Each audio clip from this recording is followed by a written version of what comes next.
What's going on, y'all? Live from the 856. This is channel 856. Back again. This is Danny X. Jared, we here with y'all. Week 15 playoffs. We pushing P this week. Yes, pushing capital P. We are live in effect. As always, like, comment, and subscribe. Hit the notification bell.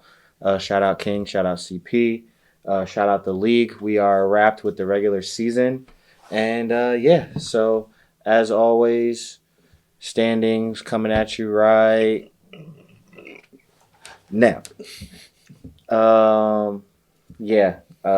Can't say that I've been excited on this portion of the episodes every week. I finished up 4-10, tied for 10th with CP. 1,400 points for, 1,500 points against, 1,437, 1,514 to be exact. My co-host, last place, unfortunately. Sorry, brother. Got the L this year. 3-11, 1,339 for, 1,589 against. We're the bottom three. We're in the bottom three. Not great. My second worst season here in the league. Coaching. Bad coaching, ultimately. This is clearly my worst season in the league, but definitely, I looking back, I'm not going to lie. Definitely the draft. Saquon and Brian Thomas atop my draft. Definitely a rough one looking back, but I think ultimately, too, not enough adjustments in season for me. There was definitely some waivers where I slept on, like Rico Dowdle was a good one, or there's another running back or two that was outside. Vidal. Sean Tucker, Vidal. There was a few. Gainwell. Gainwell was a great one. There was definitely a few more this year that I thought, like, dang. So there's a lot of in-season adjustments. The Cardinal guys.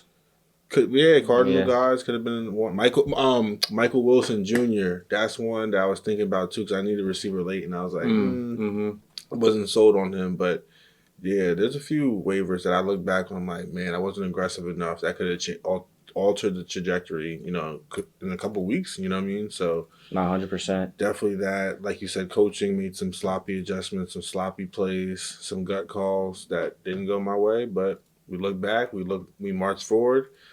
Only way to go from here is up. So yeah, absolutely. So Alex did finish as our regular season champion at 12-2. He will also have guaranteed money coming back to him, being the points champion. I see now, Quinn. He did 5.56. 5.56. So shout out to Alex on the points champion. Yeah, shout out to Alex being points champion. Money back. So 12-2 there.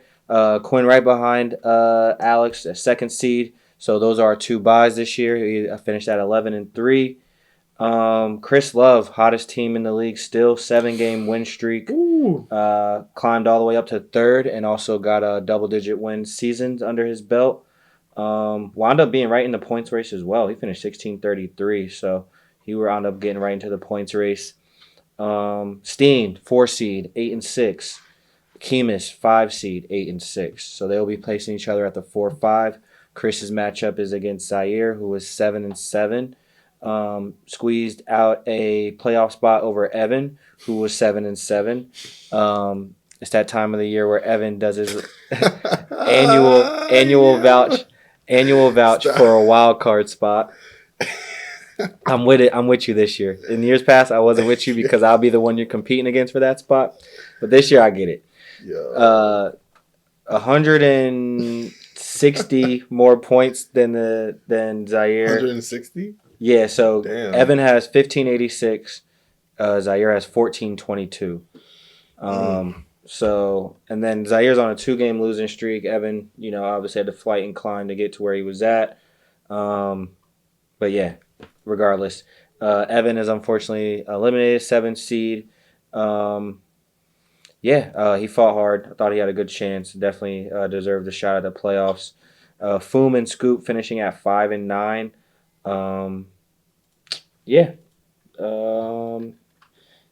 And that's pretty much that on the standings. So I will head over to our matchups.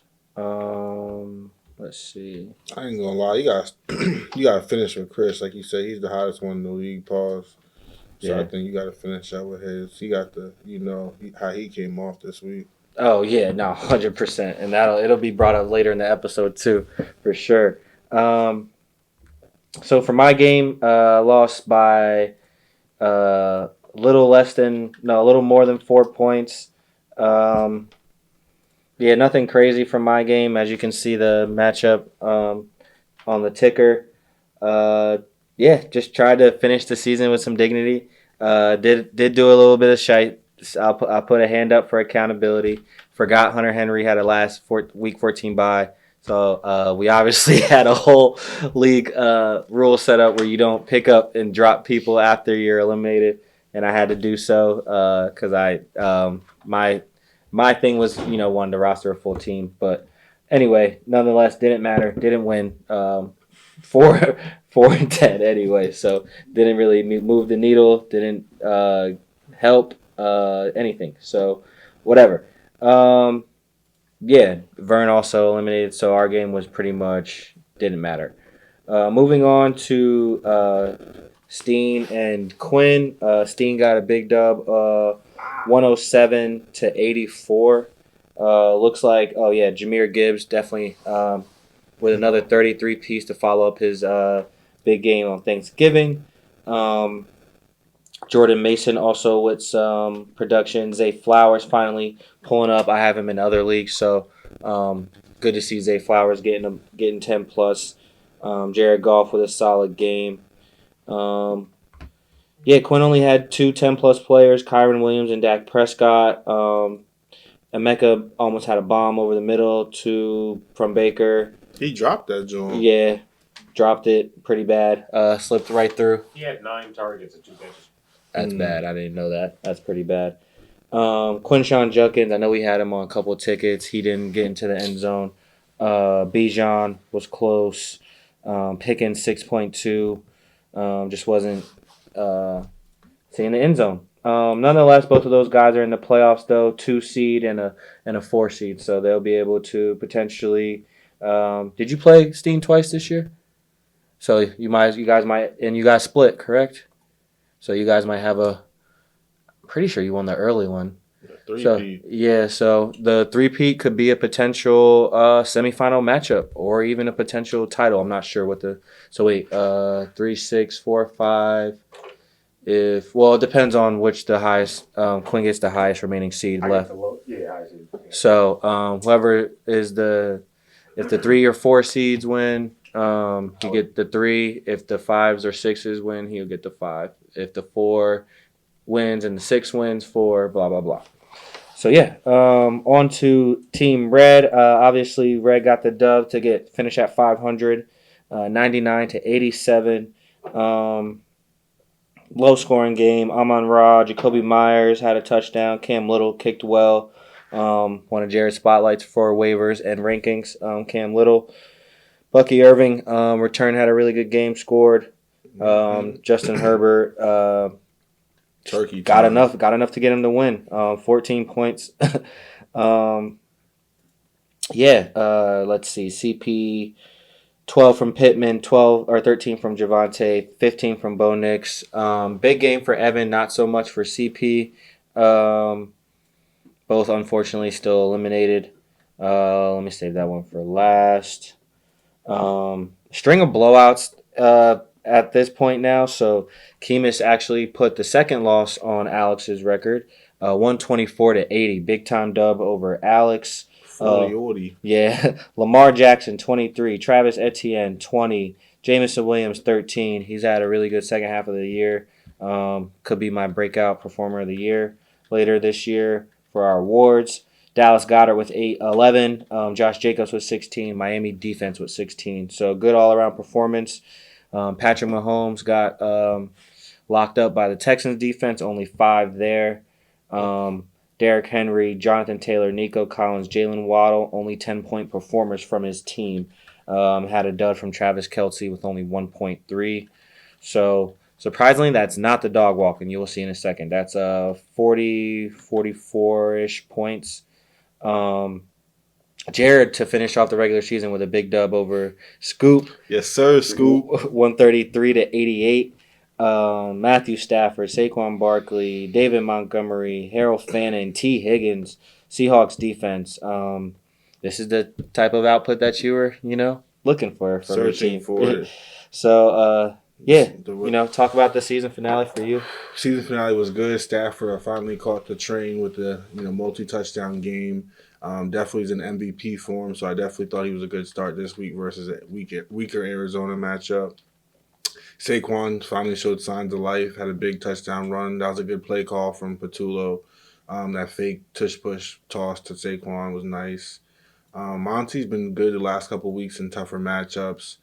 He's definitely had a big run versus the Cowboys on Thursday night was really impressive.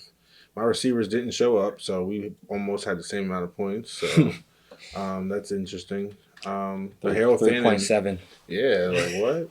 Harold Fannin, I think, is surprisingly, I don't want to give away too much, but one of my targets for next year, especially if they, upgrade at the quarterback position, keep Shador, whatever. But you can see he shines over there. He's a good playmaker. Another breakout for sure. Mm-hmm. Shout out to T. Higgins because he was definitely banging his head after having a concussion and stuff. So that's real scary. But he was hooping. He had a really tough catch in the snow. 2 touchdowns. One of my favorite players to roster in fantasy. Seattle's defense definitely number 1 this year. They go crazy. So they're so lit. They went hunting. So it was good to see them having a good time. And yeah, shout out to Scoop though. He's one of them opponents where you got to bring it each week. He definitely ended my streak, I think, last year, and my win streak. Beat me in the playoffs. So anytime I see Scoop, just know it's up for real. For sure. And the dog walk, and I think this is the worst dog walk our league's ever seen. Chris beat Zaire 162. Yes, 162 to 60. Yeah, that's terrible. That is historically terrible. I'll do the exact math. 162.64 minus 60.9 is an 101.74 loss margin. That's definitely the worst our league's ever seen. This game's in the recap. This game's margin of victory was the highest in the league this season. Chris extended his average margin of victory against Zaire to 78.4 points. That's crazy. I lost by 80, but like 100 is kind of bad though too. Yeah, that's bad. We're gonna do a later segment this week. We're gonna do a just break down the dog walk stats this year. Let you know how bad and who has the most. Breakdown of who all had one, the people that beat them, everything. So you'll see that breakdown. But to get back to Chris, I have Josh Allen in the side league, so 43 spot. I also saw that as well. Omarion Hampton came back 13.7. Another 13 from A.J. Brown. And probably no secret as to my keeper next year, Puka Nacua, 32 spot in there. And then another 31 from Michael Wilson, 14 from Jason Myers, 13 from Eagles defense. So top to bottom effort. Definitely something that you don't want to see in the playoffs come this week. Zaire is definitely going to have a big matchup on his hands, running it back. The last regular season game only got less than, almost had the same amount of points as Jalen Hurts, 0.4. Justin Jefferson, same deal, 2.1. Brock Bowers, Devin Neal led the way. James Cook as well, only 10 plus point scores there. So, yeah, that's pretty bad. Tough sledding there, Zaire. Hopefully you will focus up for the playoffs. So you got both leagues too, so good on you. Got that. Yeah, as far as NFL games, I didn't really watch too many. I was fortunate enough, shout out Matty G, as always. For sure. Went to the Jets-Dolphins game. Shout out Quaid, able to see his Dolphins get a big dub up in New York, 34-10. Cowboys-Lions started off the week 44-30. Lions win over the Cowboys. Really entertaining game. Broncos got the Raiders. Steelers with a tough road win against Baltimore. Great game to watch. Yeah, great game.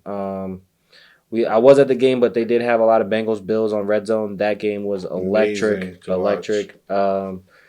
Joe Burrow is disgusting for being able to play like that in the snow, and Josh Allen is even better for him to be able to. I think it was like 8 minutes down 10, two two pick sixes, one pick six, one of them be able to come back in that game. Vikings blanked the Commanders 31-0. Titans over the Browns. Shador had his best game to date. Shout out Shador. Stefanski's a gotta take time to say Stefanski's a clown for not letting him win the game or keep himself in the game to be competitive to at least get into overtime. Jaguars lose Daniel Jones, or they beat the Daniel Jones list Colts because he messed up his fibula for good, I believe. Or was it his Achilles? Achilles, which is probably because he had a weak leg from the fibula. Saints on the road beat the Bucks. What else we got? Seahawks continue to roll over the Falcons, 37-9. Packers in good form over the Bears. Rams dominated the Cardinals. Texans with probably the biggest upset of the week over at Arrowhead, 20-10. And then the Chargers with probably the second biggest win of the week, beating Philly at home on Monday night. Anything stood out to you, which you were like tied into? I know obviously Cincy, Buffalo, Pittsburgh, and Baltimore. I know you said you were going to watch that with Pops, though. Yeah, those two. I had actually taken Noah to a birthday party on Sunday at 2, which was hard. But on my fantasy app, I was able to watch the Steelers and Ravens and the Bengals and Bills. Those 2 games, great watch. 4 o'clock games was good. Bears and Packers were really hard nosed football. Yep. You could tell they're really two well coached teams. Sunday night game, like you said, was really good defensively, very fun, entertaining. Loved when the Chiefs lose. 100%. And then Monday night was also good. Thought it was a good fourth quarter and beyond. A little sloppy for me, but definitely was kind of entertaining. So yeah, and then Thursday, like you said, was also a good one. Start to the week. Nah, absolutely. Yeah, so I can't see the number. We're kind of like halfway. It's up to you. All right, so we'll do because it's postseason. Obviously, there's 6 or 7 teams left, depending on how your league runs. So we're gonna do a more concise version of waivers and rankings. You shouldn't really need too many of them unless you're like a team that has like a complete roster and now you just lost Daniel Jones and he was like kind of your guy or something like that. So definitely want to still give you guys some research to look at, some advice, maybe some touch points to help you guys perform well for your quarterfinals. So Jared, kick it off with the QBs.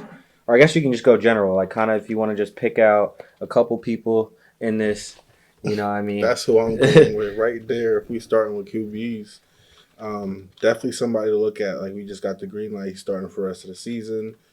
Brissett, he's been 20 burgers for 8 straight weeks. Purdy, T-Law, Rogers, somebody to look at, like you said, replacing Daniel Jones or, one of your quarterbacks has a real tough matchup. Running backs, how you feeling?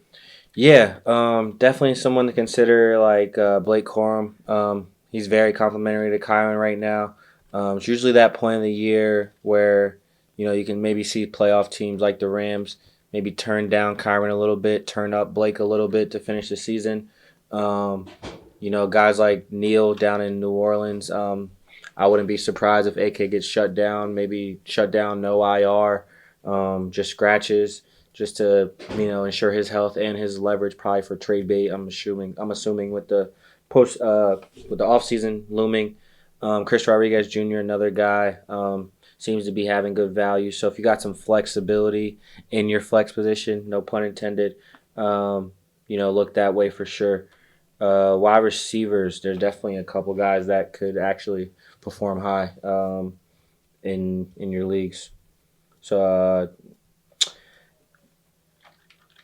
I don't know why I just blanked, Jared. I'll pass it to you. I don't know why I just blanked. I really do. My boy Michael Wilson in Arizona, he's a must start when MHJ is out. Really like his potential there. especially if you're desperate for a flex. Jaden Reed, someone you can look at in the Packers offense once he gets acclimated. He'd be a good hold. And Jerry Judy's a worthwhile add. Shador could be developing chemistry with him. He had a great throw with him last week. So, tight end. Sophia Smith's husband, balling out in Arizona. Tight end, you got Harold Fannin. Similar reason to what Jared just said with Jerry Judy. If they continue to have that kind of high-powered offense, you could definitely see Harold Fannin still getting some love there. Brenton Strange has been playing well. The Jaguars are playing really good complimentary football right now. Another guy who could see Trevor Lawrence is pretty much spraying the ball around right now. Parker Washington, Jacoby Myers, Strange, BTJ. So you could see that he could still get some good looks there. And then if you're really in dire need, Theo Johnson, Colston Loveland, Hunter Henry could all be options in plays for your tight end. That's probably like the most flexible position for people in the playoffs. Like that's one where you can maybe look a different way or look into a matchup and use your waiver to actually pick up somebody. But kickers, anybody that you like? Borregales is somebody I would definitely consider. I know they have a tougher matchup this weekend, an outdoor game, but I know he was on this past weekend. He was just on bye. McPherson is someone back with Joe Burrow in the mix. He's more active. For sure. Eddie Pinheiro is coming back from injury. Someone to look at. Will Ricard, I can't be tied to Minnesota's offense comfortably, but he does play Dallas indoors this weekend, so that's something if you could target someone if you in desperate need.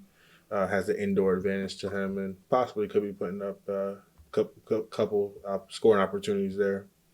100%. As far as defenses go, Chicago. Look at Chicago. They obviously have the Browns.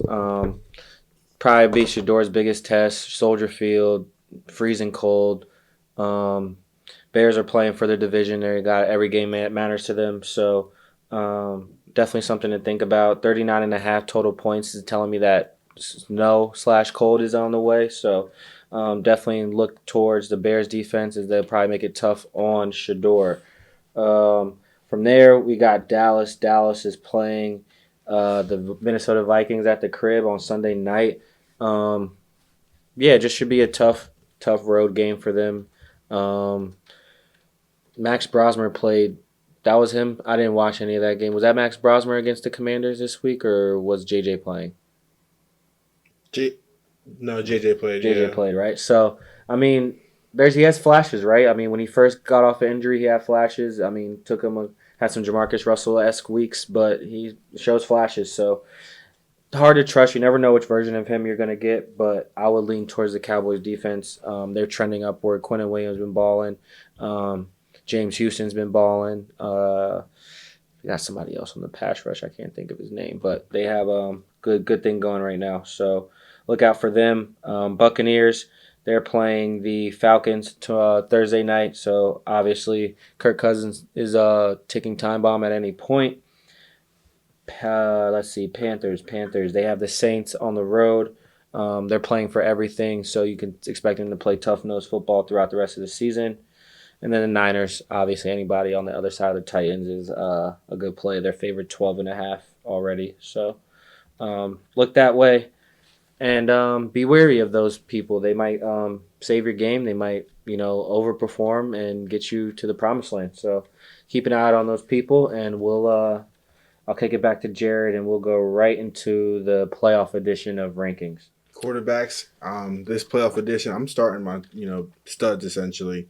The Mays, Josh Allen, Lamar, Stafford, Burrow, Dak, Mahomes. These players are definitely lineup locks.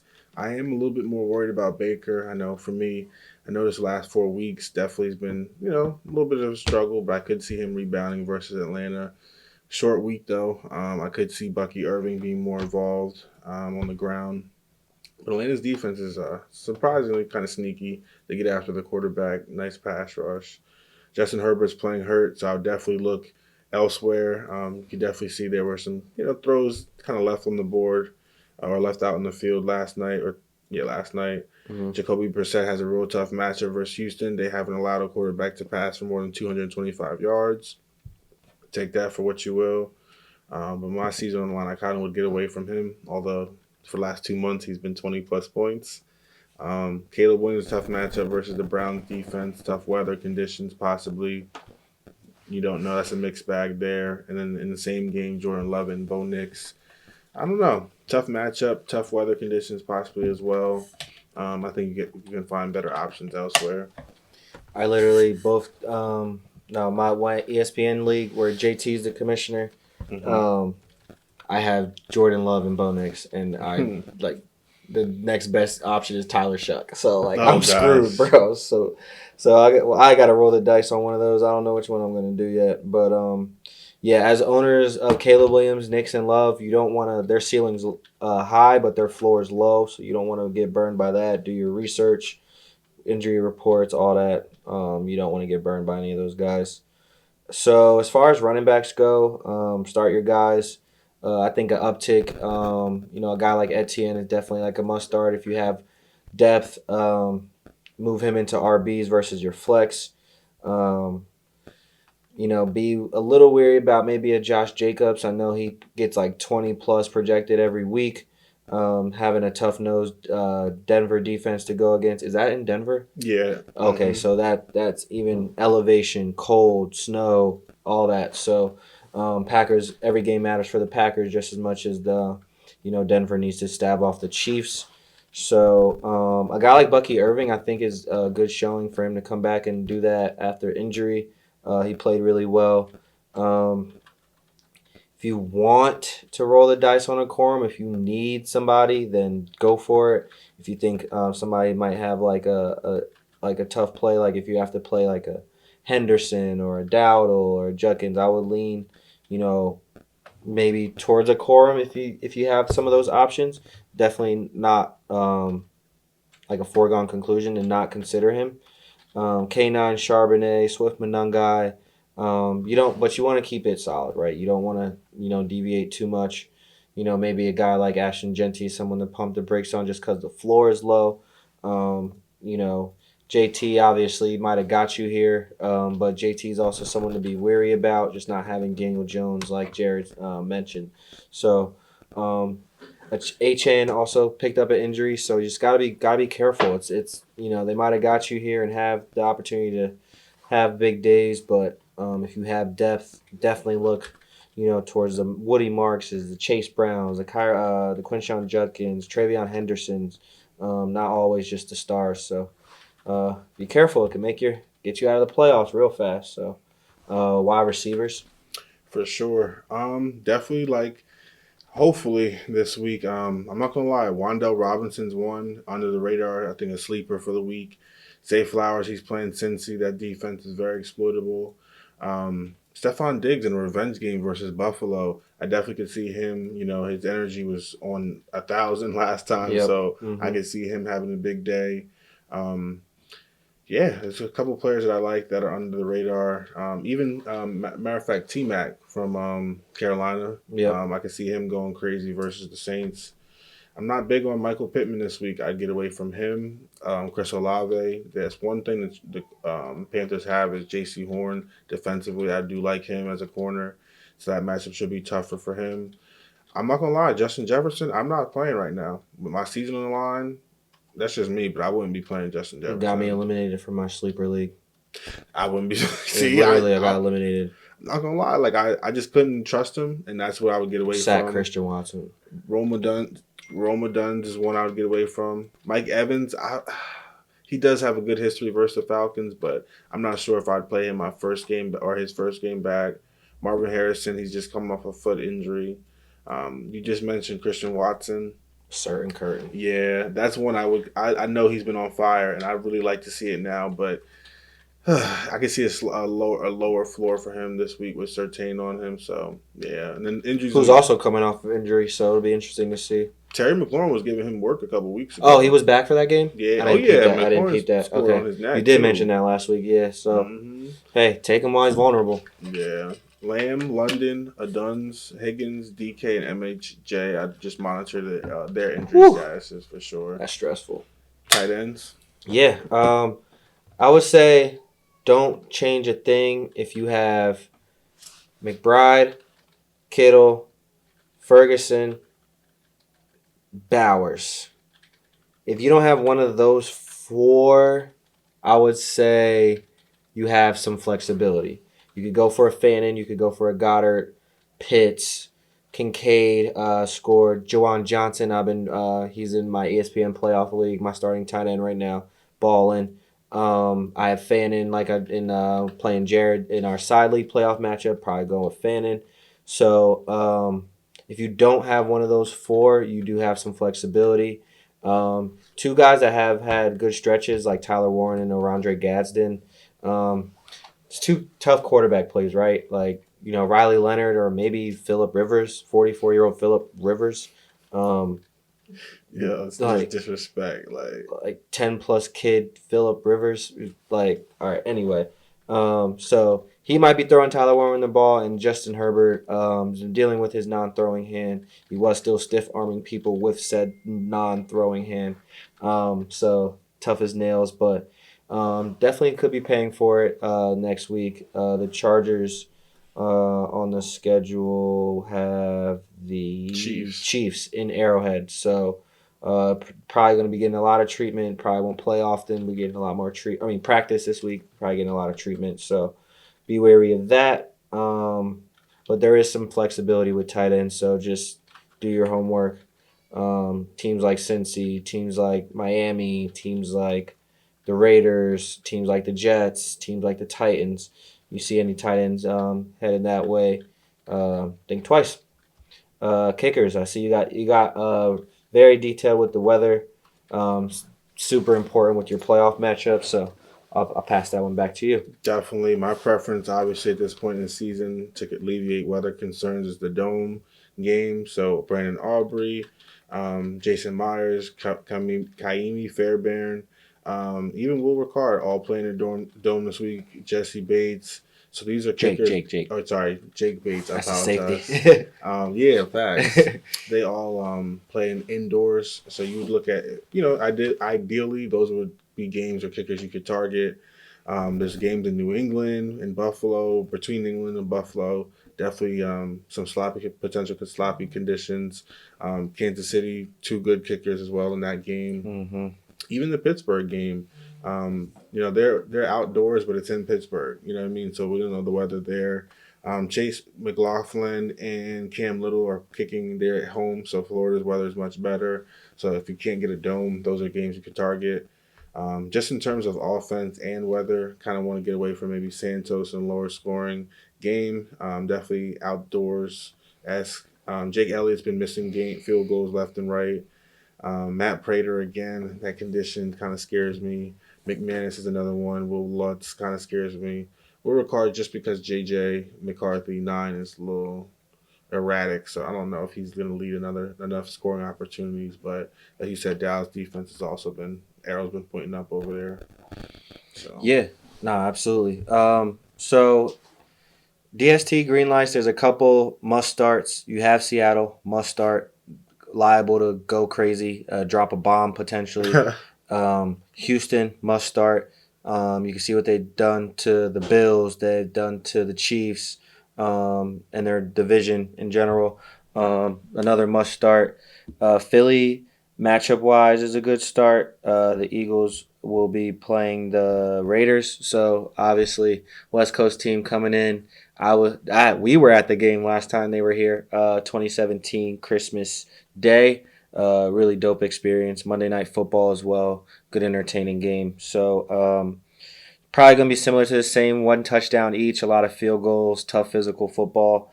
So you definitely want to lean the Eagles' way. Desperate for a bounce back and in general for the Eagles. So definitely want to root for them. As far as your defense goes, defenses can make or break your game. So you guys got to be very careful doing that. Pittsburgh will be facing, let's see, scroll, the Dolphins on Monday Night Football at the crib. Florida, warmer weather team going up to Pittsburgh. That's pretty much Midwest cold, so they're definitely going to be up against it for that. Pump the brakes, I think, is probably the more so what we need to focus on. The Colts not having Daniel Jones might be in tough position.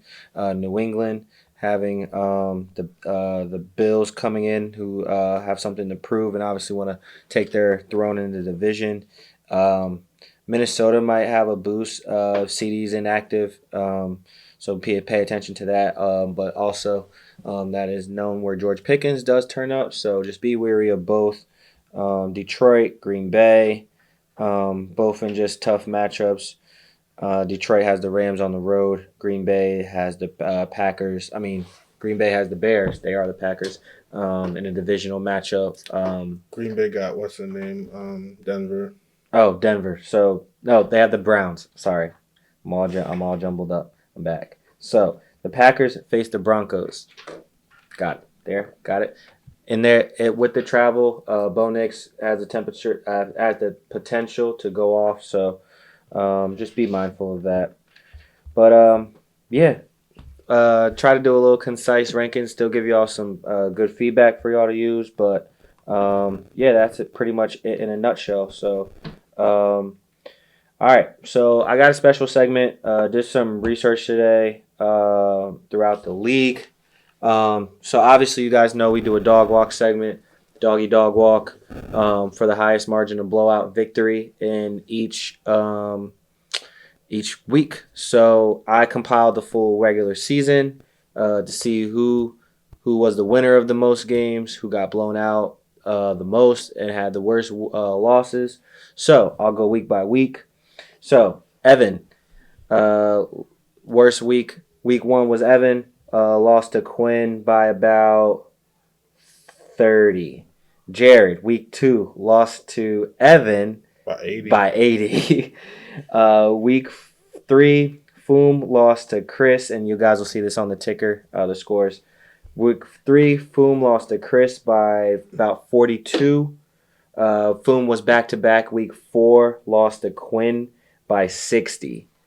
Week 5 was interesting because there were 4 losses of 40-plus, with Kemis being the dog walk there, losing to Quinn by about 55. Steen lost to Quinn again. Week 6, Steen was the dog walk.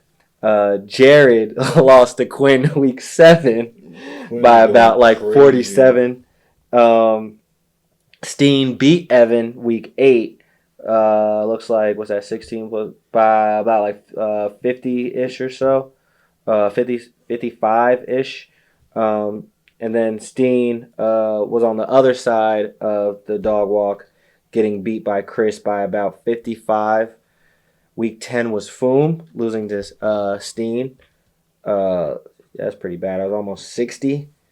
Scoop lost to Quinn, 130-74. CP lost 133-77 by Zaire. Ooh, that's a bad one. Kemis lost to Chris, 116-74. And then obviously we talked about it earlier, the worst dog walk of the year. And our double doggy dog walk of the year. Deluxe dog Deluxe, walk. Double deluxe dog walk of the year goes to Zaire. That was his only appearance. Scoop and CP also made 1 appearance. Kemis, Jared, Evan, and Steen made 2 appearances. And our dog walk deluxe double doggy champion is Vern, who had 3 appearances. The person who won the most blowouts was Quinn with 6. No surprise there. And then Chris had 4. So 2 people made up 10 of the 14 blowout victories of the year. So yeah, it was just interesting to see, like, as you can hear me talking, like, one week the guy might be the winner, the next week he might be the loser. Thankfully, I didn't show up on either side too bad. Well, I mean, yeah, no, I didn't beat anybody too bad. I didn't win. I didn't lose too bad. So kind of cool just to get a little insight on that. Cool little BTS on some of our stats and analytics and numbers in the league. So yeah. At this point, I will kick it back to Jared. He's got 3 more bold predictions. Last week didn't go so great. No. 0 for 3 there. I had, who was this? Rookie running backs. I had 2 rookie RBs to finish inside the top 12 in a week. I had R.J. Harvey and Quinn Sean Judkins. both 100 scrimmage yards and a touchdown. Harvey came through. RB5 on the week. Judkins did not come through. RB27, but he had his chances, just didn't get through. So I'm going to take the L on that one for sure. Scary Terry, I had another big game in mind for him. 6 catches, 85 yards and a touchdown, finishing in the top 15 receiver. I saw him being a strong finish, having a strong finish on the year. Definitely a fail. 3 catches, 41 yards. Definitely, unfortunately, could have been hampered by bad quarterback play, but it just wasn't Washington's day on Sunday. So And got blanked. it was a dub for that. And then Dalton Kincaid. This one was close. Very close. Finishes at top 12 tight end on the week versus Cincy with 65 yards and a touchdown. This was a fail. 4 catches, 41 yards and a touchdown. So he just shy on the yards there. But then it was his counterpart, Dawson Knox, career day, 7 catches, 93 yards receiving. Cincinnati is historically bad versus tight end. Unfortunately, a lot of the 2 tight end sets. I guess they were, with the snow in mind, they weren't trying to pass vertically. It was kind of like intermediate crossing routes, sideline stuff. So, yeah, if that was maybe one person, that would have helped us. But, you can kind of see my thinking there. Yeah. This week, we're looking to rebound. I think I'm 0 for my last 7 in these bold predictions. So, I'm definitely looking to heat back up. I'm going to try to get back on track with Seattle. I know they're playing. It's going to come to me. I'm sorry. They're playing Indy this week. So, yeah, I have them scoring again, whether special teams or defensively, and going for 15 points for a 3rd straight week. Wait, pause. Why did Leonard Williams find Father Time up there? I'm talking to you, Jared. Say it again. Why did Leonard Williams found Father Time up there? His career is very interesting. Turns out like he's a very quality NFL player, and just his scheme. I think he's better when they can line him up like next to like a DeMarcus Lawrence but he's like going against centers and stuff and 100%. guards. Yeah, he's much better there. So we had him initially when we drafted him. He was going against like tackles and stuff, and it just. I wonder if when he's done, what his numbers look like if he has he's had a shot at Canton.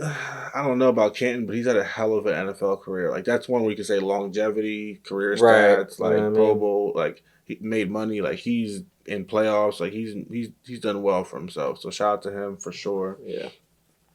Mark Andrews, I'm going right back to the well for real. I say he finishes a top 3 tight end on the week. I know Trey McBride, tough matchup versus Houston. Likely 2 touchdowns. Who? Likely. Last week, like ridiculous. He's gotta bounce back. Yeah, so I'm thinking Mark Andrews comes back this week. He has a good history versus the Bengals, and I just can see him finishing or having a strong game, especially for Ravens. Right in time for the playoff push. And then Jacoby Brissett, someone I've been very high on for waivers, very good. If you remove his name and just look at production, he is hanging with the best of them. 8 straight weeks, like I said, of 20-plus points. Sadly, all good things must come to an end. I have that ending. They have Houston, as I mentioned earlier. They have yet to allow over 225 passing.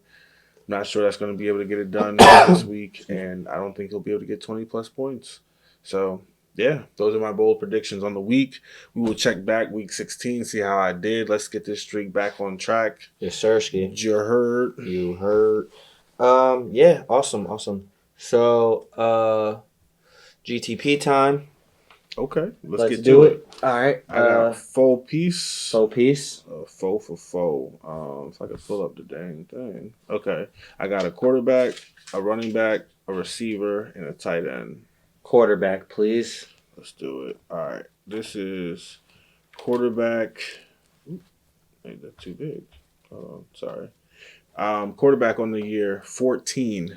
He has a total points scored is 249.38 points. He's averaging 19 points per game. He's 13th in the league in completions with 257 on the year. He has 417 attempts. He's 9th on the year. He has a 61% completion percentage. He's 15th in the NFL in passing yards with 2,722. He's tied for 5th in the league in passing touchdowns with 20. He only has 6 picks. He's tied for 10th in sacks with 24. 43 carries for 285 rushing yards. He's averaging 6.6 yards per carry, and he does have a touchdown.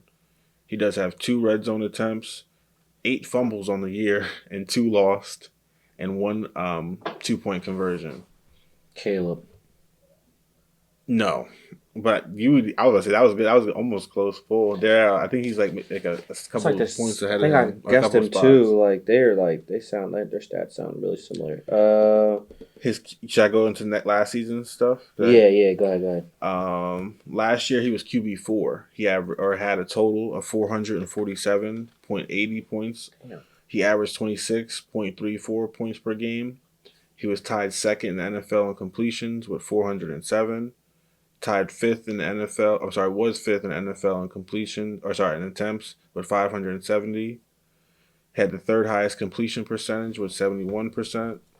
Third in the NFL in passing yards with 4,500. Second in the league in touchdowns with 41. Tied for first in the league in picks with 16. Damn. 40 sacks, tied seventh in the NFL. And then he had 60 rushes, 378 rushing yards, Damn. averaging 6.3 yards per carry, 3 rushing touchdowns, 3 red zone attempts. He had 13 fumbles, but only lost 2. And then he again had a 2-point conversion. Justin Herbert. No. All right, that's strike 2. AFC or NFC? NFC.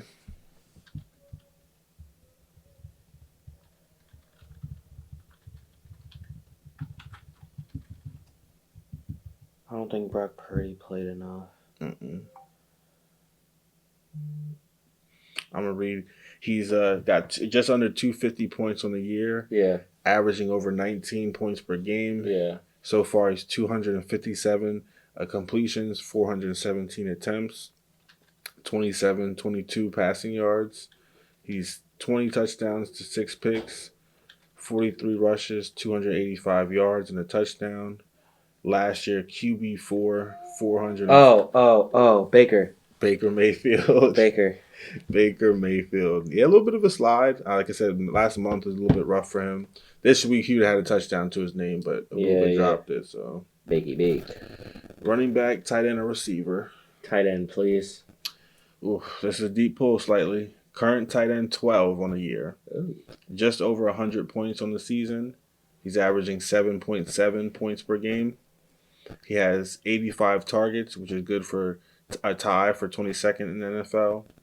62 catches, 631 receiving yards, which is 35th in the league, and 1 touchdown, 1 red zone target. Last year, this was the tight end 15. He had 107.70 points, 74 targets, 47 catches, 602 yards, 4 touchdowns, and 5 red zone targets.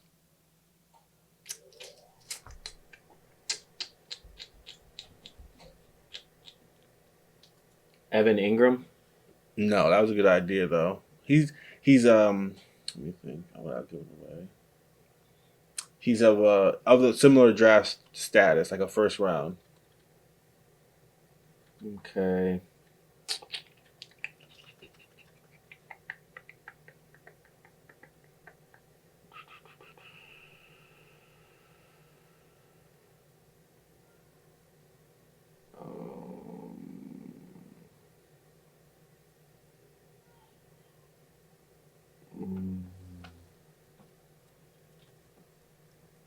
Schultz? Good idea though. Strike 2. AFC or NFC? NFC. He's been heating up recently, the last couple of weeks. He's one of the most rostered players by people in this league, like meaning someone will pick him up for a couple of weeks, drop him. Someone else will pick him up for a couple of weeks and drop him. Like he get passed around a lot in this league. He's on Hawkinson? No.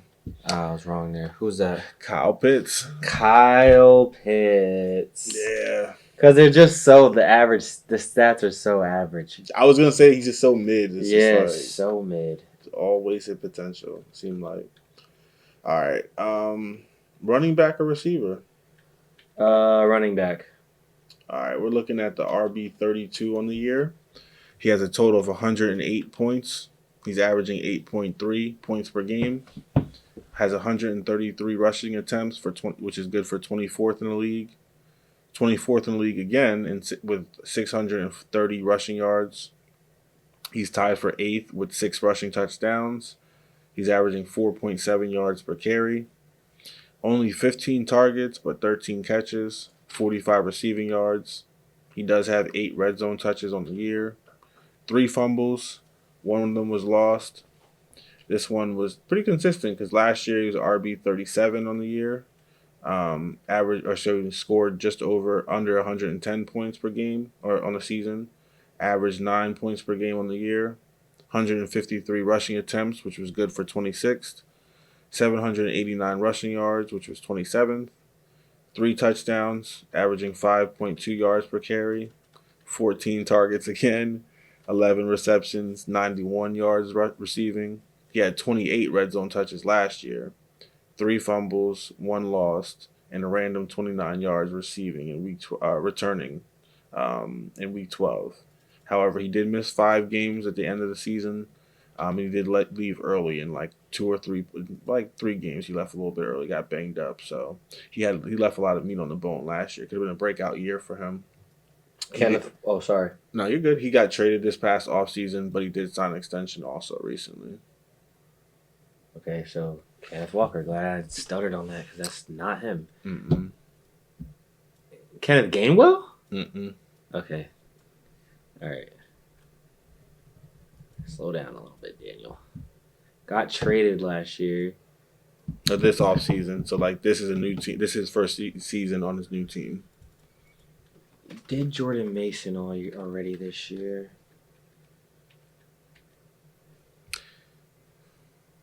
So that is him, but I didn't think we did him because I have a list. Oh, no, it was Aaron Jones. So it is Jordan Okay. Mason then. It was Because I had a list. I was like, wait. No. Aaron Jones, you did. Aaron Jones, you did. We did Aaron Jones. Jordan Mason. It is Jordan Mason, though. Okay, I was like, wait. I have a list of the names I used. Nah. I was thinking. Ooh. I know we did a Vikings running back. Yeah, that was a good pull though. That was Jordan Mason though for sure. He had a lot of weird games last year where he left early, was getting banged up, but yeah, it was him, DeMarcado, and CMC. Just carousel.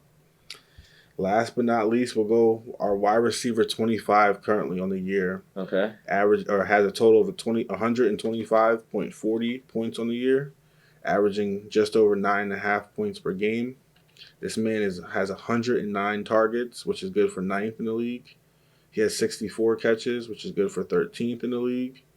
810 receiving yards, which is 15th. Just 2 touchdowns though.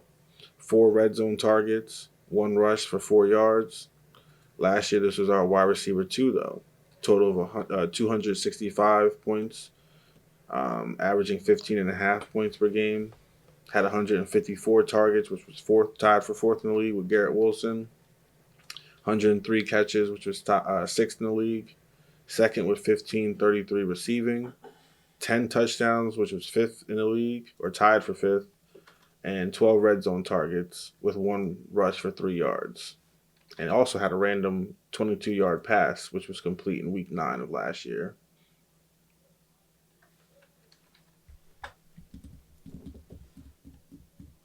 So he's had a slide this year. Oh, Jettas. Big Jettas, yeah. Gotta be. Yep. Gotta be. Yep.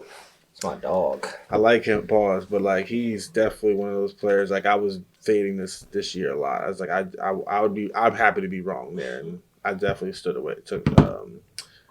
pat, and I was like, I didn't want parts of him this year. Nah, I think Puka jumped him. Sorry. I think Puka jumped him. CD jumped him. It's his quarterback play though. Yeah. To be honest, it's hard to evaluate what's really currently. I think I take Pickens over him right now. This season for sure, but I mean, yeah, it's a quarterback play. Yeah, it's unfortunate. I think I saw a clip of him telling Sam Darnold like, "Yo, like get me out of here, come get me" or something like that. Him and JSN would feed families. I'm going to the Patriots. Yeah, that's a good shout. Yeah, I'd go right to the Patriots. Bills. Yeah, Bills, Patriots, like right to the Bills. Like, yeah, Patriots, like I'll take $33 million a year, 28, whatever. Pay cut. I don't need to be one of those guys. Awesome. So yeah, 3 for 4 there. I'll take it. Good solid finish there. So right now, we got a special guest for the 3rd straight week. Keemis got a dub over Alex, and just wanted to have a little snippet, little talk. He's taking a humble approach to the playoffs this year. A lot of tough exits for Keemis. He's a big playoff appearance guy. I'm not going to say he doesn't make it for sure. Pretty consistent for Pretty sure. consistent. Definitely one of the guys I want to see get over the hump and try and win a title. But yeah, it's got a little something to say, so we're gonna pop that in right here. Live from the 856. This is channel 856. We got a little quick interview we wanted to do, so just wanted to record something real quick to give Keemis something to talk about, give him a little basis. But Keemis, yeah, the floor is yours, my dog. Going into the playoffs. Got a first round matchup ahead of you this weekend. Big win over the top seed this week. So yeah, talk about heading into the playoffs, how you feel, how the season's been going, and yeah, looking forward to hearing what you got to say for this episode, my dog. And good luck going into the playoffs. You already know what the deal. All right, so listen, I just wanted to get on here because the last guest y'all had a lot of choice words, and somehow, like, my name always get brought up with this guy. And he really, really, really ain't shit. Like, he ain't shit. He had a good start of the year, and I'm not going to spend much time on him because it's a new week, and now I'm locked in for these offs. But I just want to say, like, I told him since week 4, when I see him week 14, I'm going to whoop his ass, and that's going to be my team preparing, getting in playoff mode. He has now lost the last 2 out of his 3 games, and I just smoked this nigga by a 40 ball, and his name is Alex Yuki. Alex Yuki. He got smoked by a 40 ball. Going into the playoffs, he lost the last 2 of 3. He is not ready for the offs. He don't know how to make adjustments, and I'm going to leave it at that. That's really all I came on here to say. And, I'm in a familiar place. I've been here before. I've never not been here, honestly. So that's why, like, it be confusing me when he get on here and start talking crazy as if I'm not somebody that's really stamped in his league. You know what I'm saying? Have I won a chip? No. But that's why I don't even want to speak too much longer on this, I'm locked in. You see what I changed my name to. Job not done. My team is locked in. Lamar, I just had a conversation with Lamar Jackson this week, and we see he turned it on. I told him he got to get with the program. He been the problem in my slow weeks, going out there 4 points, 6.7 points. I told him I got Trevor Lawrence that been balling. If I have to, I'll start him. So I need to see right now what you want to do. He came out there and he performed. So he's going to start this week. I got Steen this week. Steen beat me in the regular season, which I actually like, because it's going to be hard to beat me twice. And then the real kick of this, I get to run into that egghead, lemon-headed, tartar sauce breath having ass nigga again. Oh my God. I get to see Alex again. And it's going to be no better feeling than to do that going to the chip. Beating him to get to the chip. So, like I said, it's brick by brick, week by week with me. But this past week, we're not just going to let it blow over our heads like that nigga ain't just get beat by 44 points a game before the playoffs. All right? That's all I wanted to say. Love to the pod, 856 podcast. This league is growing. It's getting better and better. There's more integrity. We had smaller flaws this year. We had a couple little knickknacks, but it ain't been as big as the last couple years.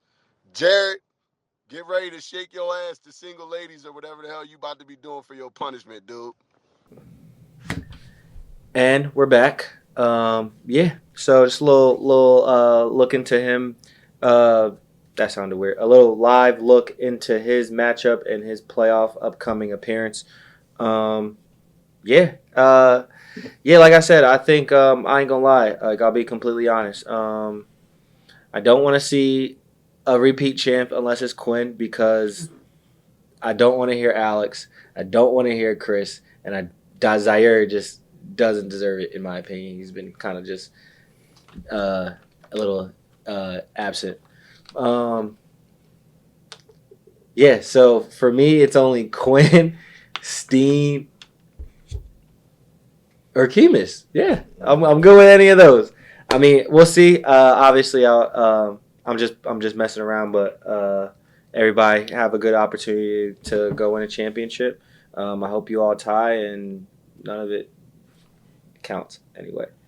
Um, but yeah, quick rapid fire, get us out of here. Pretty chill episode. And yeah, we'll send y'all home. As you can hear, the non-playoff appearance is starting to creep into my voice. Um, Falcons Buccaneers start Thursday night football in Tampa. I think the Falcons like an 8-game losing streak or something. That's terrible. Let me get Is it really? Bucks. It's bad. They I get did cooked. not know recently. that. Bucks need to stay afloat in their division, neck and neck with the Panthers. So big game for them. They need a dub. We'll go with the Bucks. Raiders, Eagles in Philly. Give me the Eagles. Bills, Patriots, probably one of the better, most competitive games of the week. I think the Bills get their revenge. I think the Bills get their revenge as well. Ravens, Bengals, another division.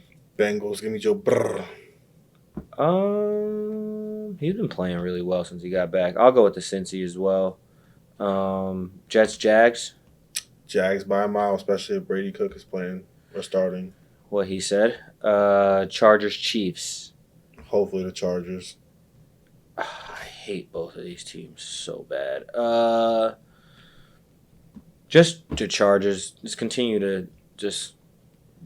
The Chiefs have a losing record this year. I'll be happy. So, I'll take the Chargers. Cardinals, Texans in Houston. Texans. Texans, I agree. Shaduzi versus the Bears. Browns, Bears. I think the Bears win, but I think Shador hopefully has a great game still. Agreed. All for the Shador success, but the Bears will probably win. Commanders, Giants in a stink fest. Giants. Jackson Dart playing? Yeah. I'll go with the Giants as well. Colts, Seahawks. No Seahawks Daniel by a Jones. mile. Seahawks by a mile. They're favored 13.5 already. Packers, Broncos. Shit. I think the Broncos are more likely to play bad than more than the Packers are more likely to play bad. So I'm gonna go with Green Bay. Give me the Broncos. Yeah, I hate the Broncos too. Titans, Niners. I think we haven't picked the Titans once this year, so Niners. Favorite 12.5. Panthers, Saints. Panthers. I like the Panthers as well. Tyler Shuck played tough last week though. Lions, Rams. Lions. No, Rams. I'm going with the Rams. I almost put a future in for them to win the Super Bowl. Vikings, Cowboys. Cowboys. I'm going to go with the Cowboys as well Sunday night. And then to wrap off the week, Dolphins, Steelers. In a good old 1974 classic. Steelers, I got. I'm going to go with the... They look good this week. They did. I'm going to go with the Steelers as well. Yeah. Cool. That'll wrap up this week. Week 15. 3 more weeks. Well, I guess if you include this week, 4 more weeks left in the regular season. Got a month left. Fantasy football playoffs, hot and heavy at us. We got a matchup in the side league. Good luck, my dog. Of course. See how that goes. Yes, sir. And like I said, I wish all bad things on everybody left in the playoffs in the League of Kings. Hopefully tie, whatever the case may be. But yeah, do I have any shout outs? Shout out to Jobs. If you hear me, if you're listening, call me. Everybody I apply to, you know who they are. Call me. But no, I give a Lord just playing, but give it a Lord and Savior. Well, not playing, but you know what I mean. Just give a Lord and Savior little shout out. My friends, family, you know, call your friends, call your family, tell them you love them, especially during the holiday season. Make sure everybody's upbeat, positive.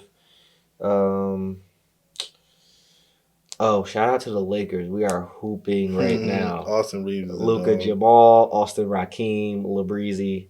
We are hooping right now. Shout out to them. And one more thing. Shout out to the Yankees. Don't do nothing stupid.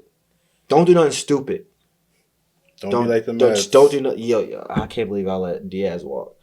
We fired our pitching coach, and they said the Dodgers had like a lot of amenities what his brother told him or something. So they said those are two big bargaining chips that the Dodgers used to kind of steal him, and then they offered $3 million more per year than we did. Y'all got Devin Williams though. Anywho, Hey, listen, people play. Listen, people What? play better outside of the navy blue That's pinstripes. true. But any shout outs you got, my dog? Shout out to our Lord and Savior Jesus Christ. Shout out to our guest, Kemis on the week. Yes, sir. Shout out to all our league mates, our commissioner, CP, all our listeners, subscribers. What do you think? Shout outs. On the week. No, but shout out to all those who celebrating Christmas. Definitely one of those tougher times for some people. Definitely just want to shine a light on that real quick. Yeah, hopefully you this time of year ain't too tough on anyone. And yeah, just want to shout out to them. Anyone struggling, shout out to you because it ain't tough out here. 100%. Like I said last week, if you got any old jackets, sweats, clothes, blankets, donate it. Help somebody to help somebody. Oh, and shout out John Cena. Crazy as hell. His last match of his career is Saturday. I'm a big wrestling fan. You're going to see more wrestling content in the off season. He's literally retiring and not wrestling ever again. So Saturday is going to be a little bit, not emotional, but it's a little bit wild because he's literally a big part of my childhood. I bought his rap album. Yeah, so dope as hell. Shout out to John Cena. And we'll end it with that. Live from the 856. It's channel 856. You can't see me. We out here. Peace.